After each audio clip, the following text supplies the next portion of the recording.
Ito po ang pag-uusapan natin for today. Yung totoong naganap na coup sa Senado. Naku, napakaganda po ng balita ngayon ha. Hihimayin po natin at sasabihin ko sa inyo kung ano ang totoong nangyari diyan.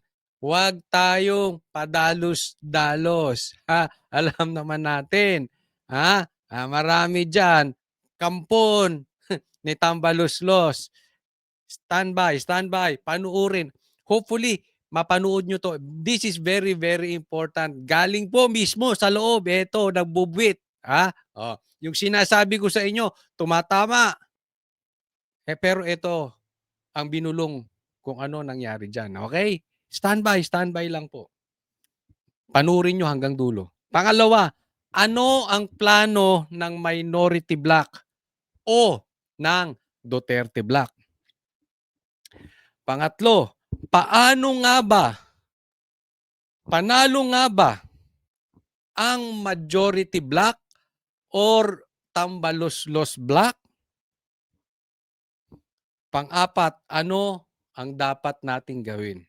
Tayo, mga ordinaryong mamamayan. Okay? Hindi na po natin pagtatagalin. Pero napaka-importante, ako yung nagpapaalala lang, huwag niyong kalimutang i-like tong video na ito. At doon sa mga hindi pa po subscriber ng channel ni Coach Oli, sana, naglalambing lang po, konting panahon lang, like and subscribe. Okay, hindi na po natin pagtatagalin. Diretso na po tayo agad-agad sa topic dahil kay Coach Oli. Bida ang balita. Simulan natin dito. Explain po natin bakit tinawag na Senate President, Madam Senate President, ito si Loren Legarda. Ano talagang nangyari dyan? At bakit walang minority bloc? Pag-uusapan natin nahadlangan daw yung plano ng minority na kudita. Okay. Iba po. Nako, sabi ko sa inyo, ibang nangyari. Mel, sa gitna ng ugong ng isang kudeta sa liderato ng Senado, isang power-sharing agreement umano sa pagitan ni Senate President Tito Soto at Senador Loren Legarda ang napag-usapan sa isang informal agreement or meeting. Ayan na. Ayan na. Ayan na si Madam Chair. Madam Lebiste.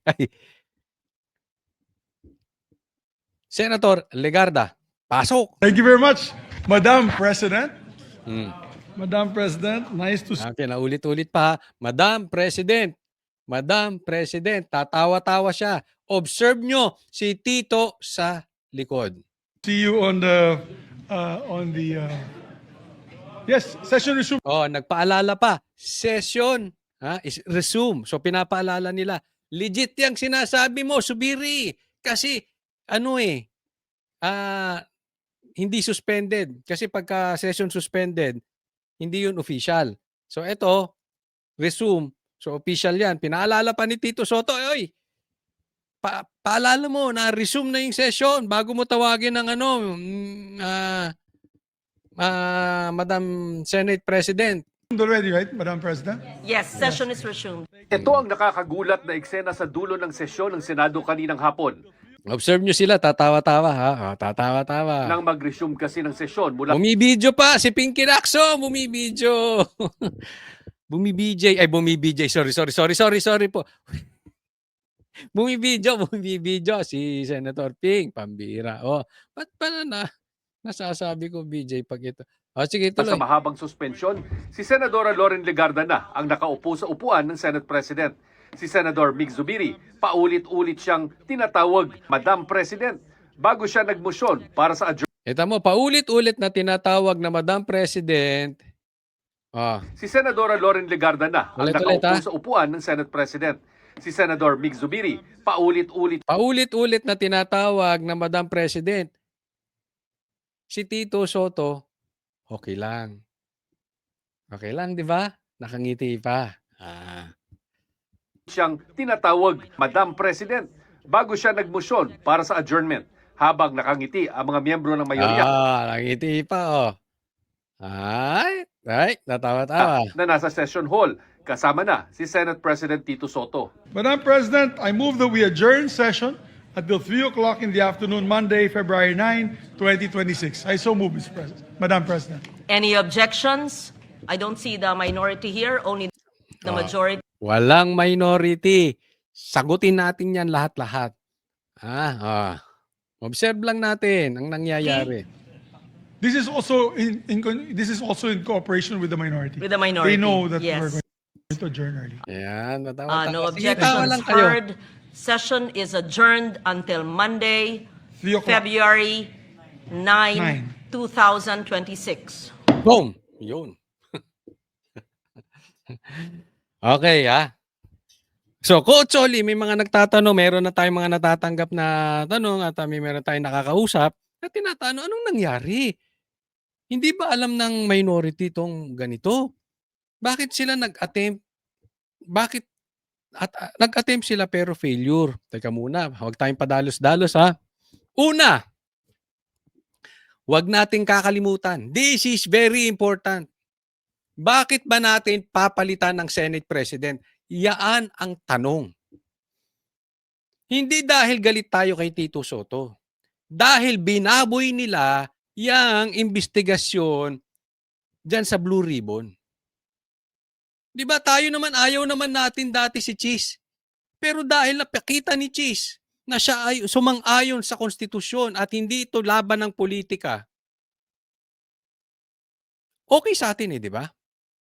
So, hindi dahil sa gusto lang natin palitan ang Senate President.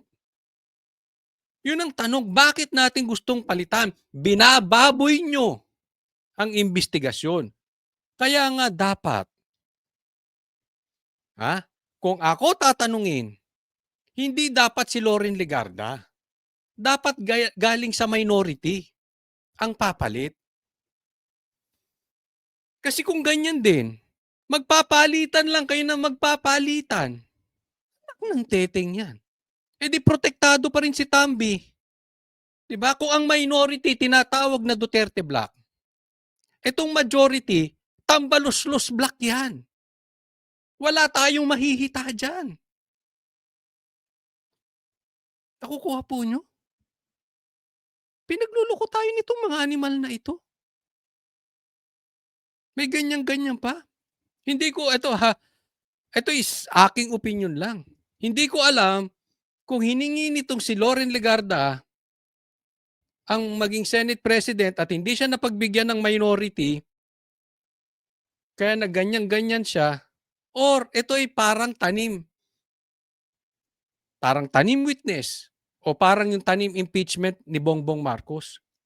'Di ba? Alam naman natin yung impeachment na isinampa kay Bongbong Marcos, tanim din 'Di ba? Tanim. Alam natin walang mangyayari doon. At kani-kanina lang, yun na nga, hindi na pumasa yung impeachment ni Bongbong Marcos. So sa madaling salita, ligtas. Ganito po ang ginagawa nila. Dahil po, mataas po ang sigaw ng taong bayan na palitan ng Senate President. Gumawa rin sila nagtanim palitan. Nagtatawa na pinagluloko tayo. Hindi lang po gusto naming mapalitan ng Senate President. Ang gusto namin lehitimong pagpapalit ng tayo ng paninindigan. Eh baka mamaya papalitan nyo nga yung Senate President, ilalagay nyo naman si Ping Lacson. Papalitan nyo nga yung Senate President, ilalagay nyo si Risa. Hindi yan ang gusto namin. Ayaw namin ng lukuhan. Huwag tayong maglukuhan dito. Ibinababoy nyo Alam mo ang ginagawa nito mga animal na ito? Binagawa nito sa iyo, sa akin, sa atin lahat, sa mga Pilipino, sa taong bayan. Ginagawa tayong tanga. Ang tingin nila wala tayong isip. Nagsampa ng impeachment kay Bongbong Marcos, kakampi nila. Yung tinatawag nila ngayong Senate President, kakampi din nila.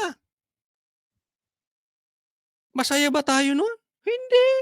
Huwag nyo kaming lukuhin. Hindi yan ang gusto naming Senate President. Ang gusto naming Senate President galing sa minority. Sigurado ko, pag ang Senate President galing sa minority, maninindigan yan. Nakita nyo yung investigasyon before? nung si Chis ang nandiyan dyan, nung ang nakikidebate sa kanila, si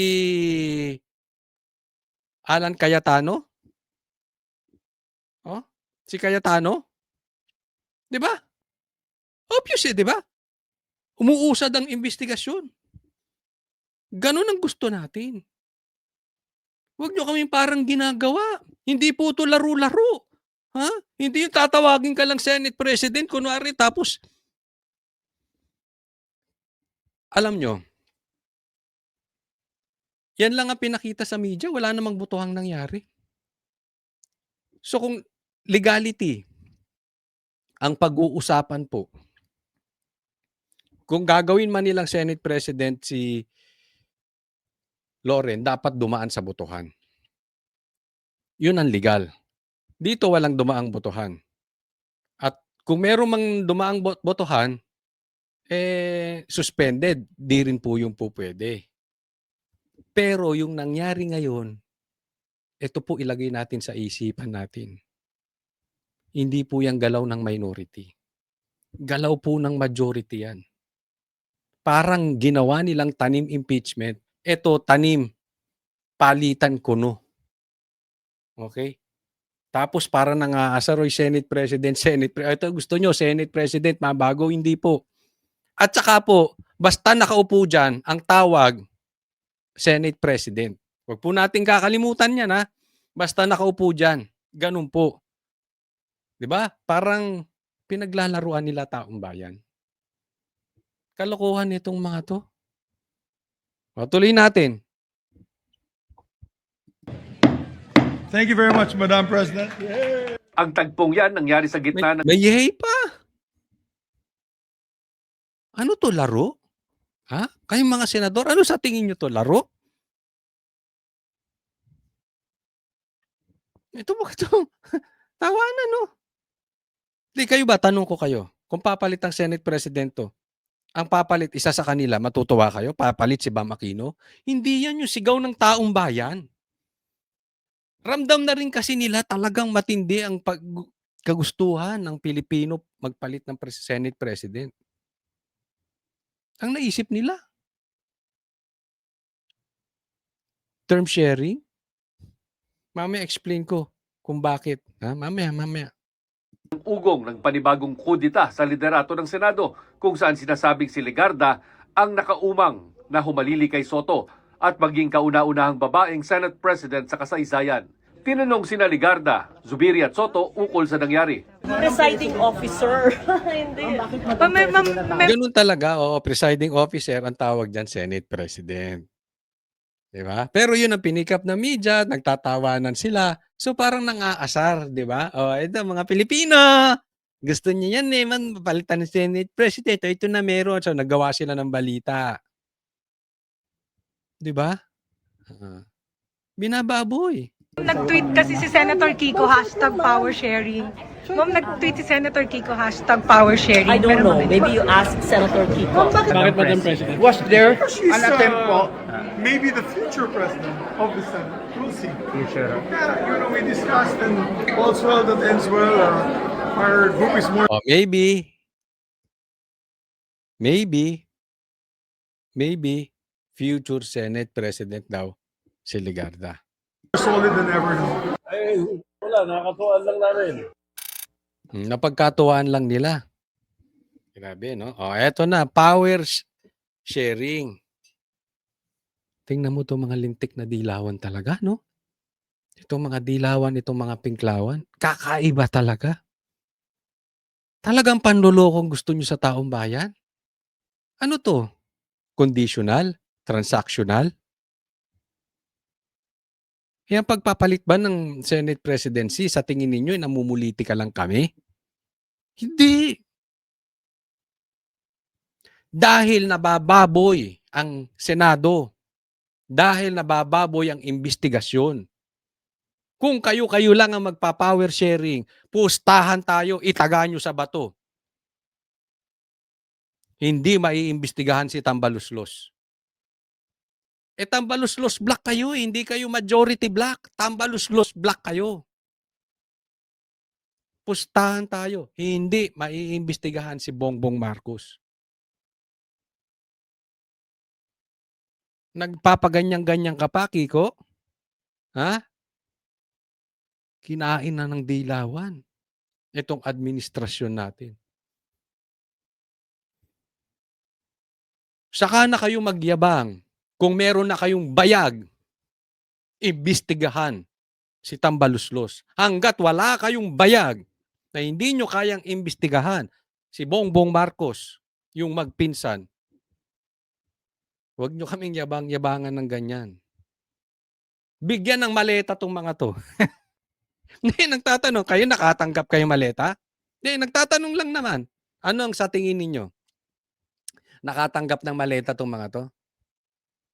Ilang kayang maleta natanggap nitong mga to? Sige, lagay nyo sa comment section. Antayin natin. Tingin nyo lang.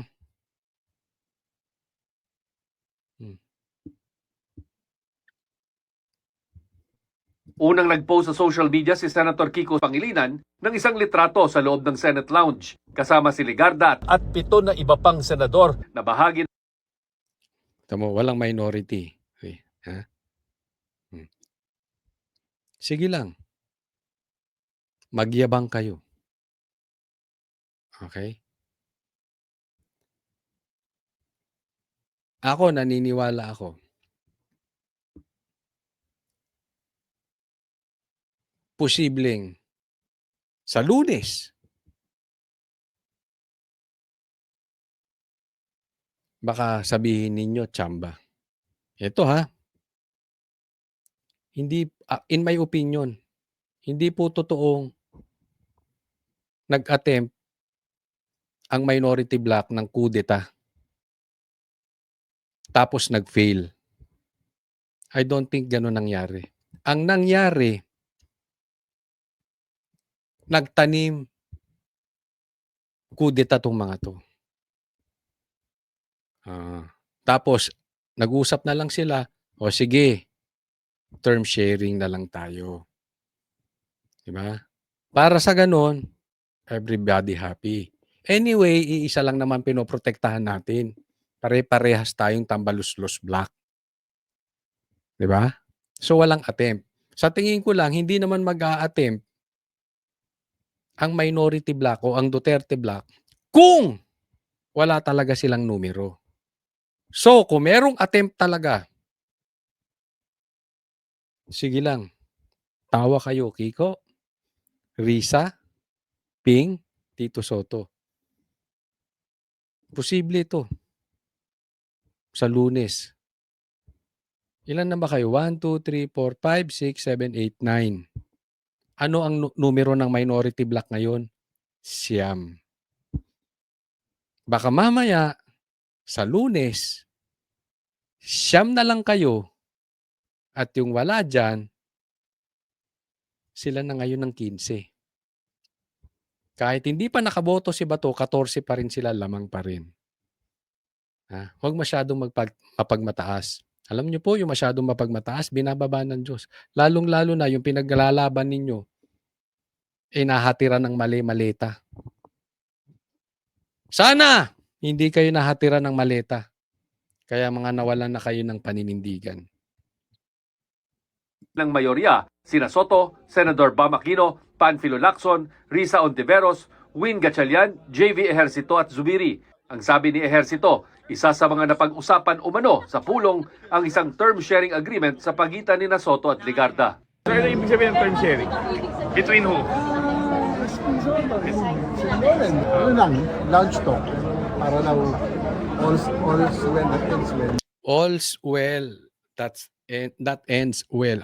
Ako para sa akin hindi ako pabor talaga sa term sharing. But with the exemption. Kung ang pinaninindigan ay tama, okay lang yung term sharing. Sabi nga, sharing is caring. Diba? Kung nasa tama ka. Pero kung nasa mali kayo, nakasalalay kayo sa maleta, or nakasalalay kayo kung saan-saan, walang kwenta yun. Naiintindihan po natin. So, antayin po natin kung ano ang magiging ganap sa Lunes. Pero nga, sabi ko nga sa inyo, ang nadinig ko dun sa bubwit, may numero na. Antay-antay lang tayo. Ha? Ano ba ang dapat nating gawin? Etong dapat nating gawin. Patuloy natin during the weekend kasi Monday po lalabas yan. Etong weekend na to very crucial. Let's keep on the pressure. Alam ko naman, lamang ang gusto ng maayos at mapanagot yung totoong magnanakaw ng ghost projects. At alam nila, hindi mangyayari yan hanggat nakaupo itong dalawang One Ball University na si Tito Soto at saka si Ping Lacson. So, ipagpatuloy po natin ang pressure sa ating social media. Kaya naman nila ginagawa yan kasi ramdam nila yung pressure coming from us. Diba? Kaya nga nagkaroon sila ng open ng term sharing, etc. etc. Diba?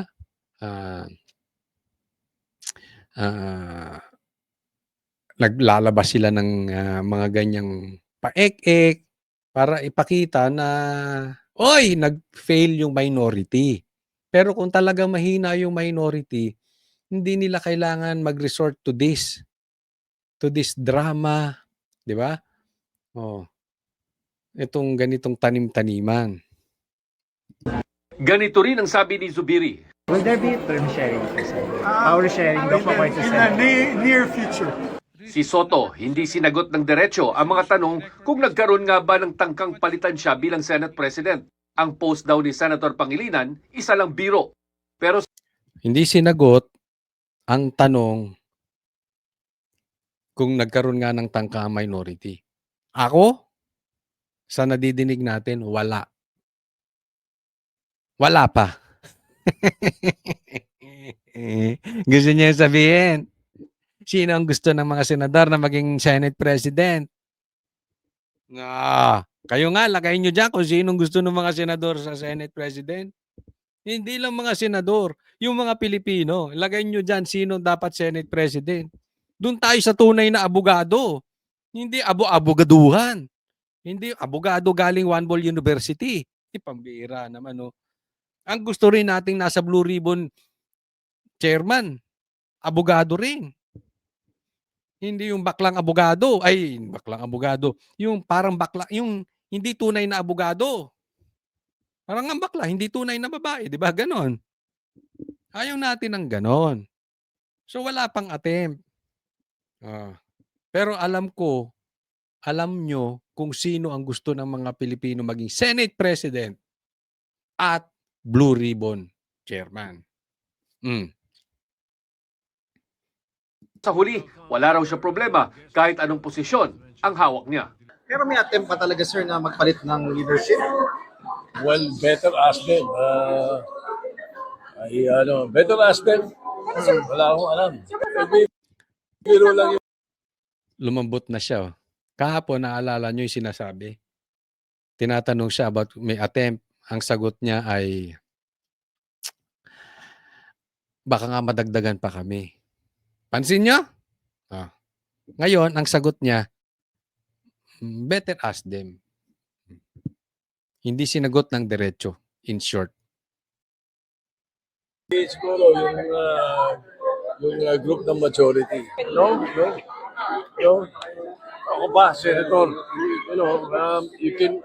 I can do any work in the Senate. I can be majority leader, minority leader, Senate President, or even a regular senator. Naks, kaya daw niyang gawin lahat. Basta may maleta. Di umano.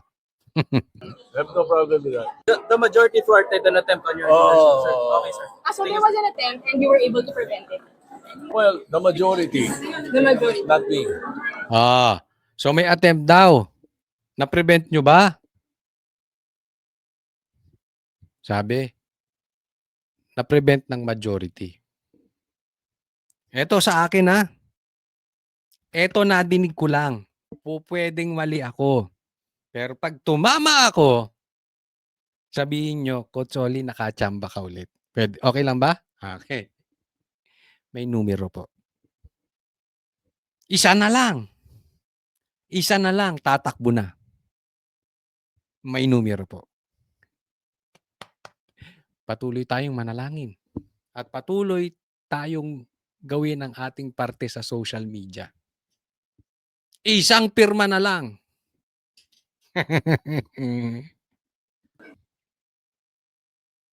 Mel, sa ngayon ay nananatiling Senate President si Senador Tito Soto pero sa isang text message ay sinabi mismo ng Senate President na balak nilang paupuin si Senadora Loren Legarda bago matapos ang 20th Congress. Nako, talaga matindi, no? Ay, nako. Etong picture na to, tingnan po natin mabuti, ha? Ito yung sinabi, Senator Kiko Pangilinan snap a selfie with members of the Senate majority amid rumors of leadership change, claiming that Senator Loren Legarda would replace Senate President Vicente Tito Soto III. Grabe ang dilawan, ano? Napakakapit tuko.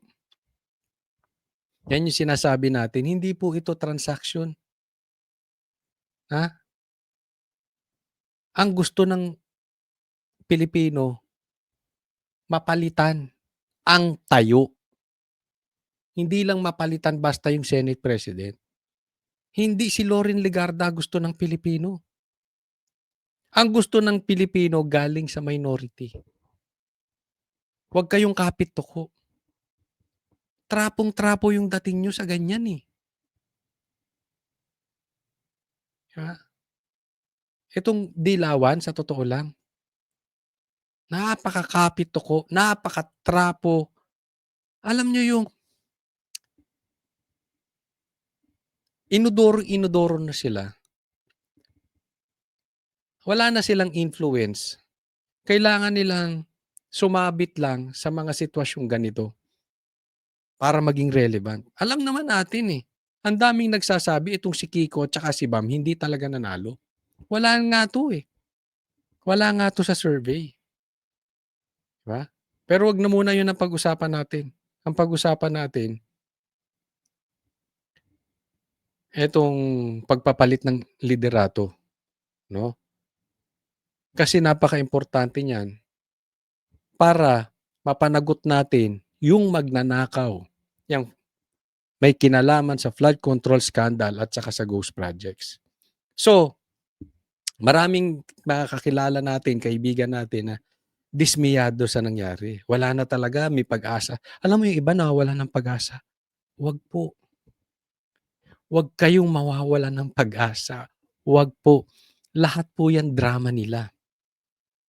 Yung impeachment kanila, kunwari, hindi pumasa. Hindi. Sinadya yun, nakita nyo naman, di ba? So yung iba pinanghihinaan ng loob. Tapos ito, nag-fail ang minority. Hindi. Drama ulit to. Okay?